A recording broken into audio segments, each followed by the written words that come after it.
there's a long history to this, you see.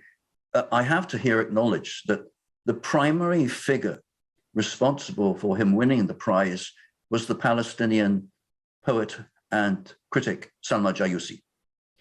Salma Jayusi was very close friends with Sigrid Kailer, who was a Swedish scholar of poetry and was absolutely crazy about the poetry of Adonis. She organized a conference in Lund in Sweden, invited Salma, entirely devoted to Adonis. Sigrid and Salma then went to Stockholm and were invited to the Swedish Academy and met the representatives of the Nobel Committee for Literature. They were taken to see the library, and Salma wrote to me and said, the library of the Swedish Academy in Arabic is pathetic. She said, the only book they've got on the novel happens to be your book. So I said, well, that's very nice. She said, yeah, but there are about 20 other titles and that's it. So the Swedish Academy got really guilty, bought books, and then in 1986, they sent Salma a request for reports on 2 Arab writers.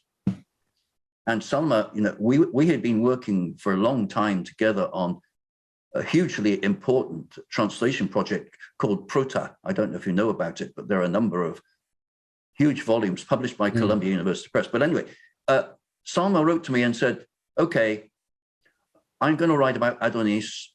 You write about Naguib Mahfouz. So I wrote a report on Naguib Mahfouz, and it was sent to the Nobel Committee. And in the aftermath, where everybody was saying, oh, I nominated Mahfouz and I nominated Mahfouz, and who's Roger Allen saying he nominated Mahfouz? I have the correspondence with the Swedish Academy to prove it. That that they received my report, they used my report, and it had a major role. Because I was told that in 1988, the Academy Committee actually had been meeting for months and had been thinking about 2 other authors. And they split right down the middle and couldn't agree. And it was extremely late in the year for them. They like to have things settled by May. The announcement's made in October. They said, okay, this is the chair was Horace Engdahl. They said, okay, we won't take either of these 2. Who else have we got? And that's when, guess what? Wow. Mahfouz's name came up. He's been on the short list. You have to be on the short list to win. There's a long list and there's a short list. And they took my report and read some of his works. They read the trilogy in French. It wasn't available in English yet. Philippe Vigreux's wonderful French translation.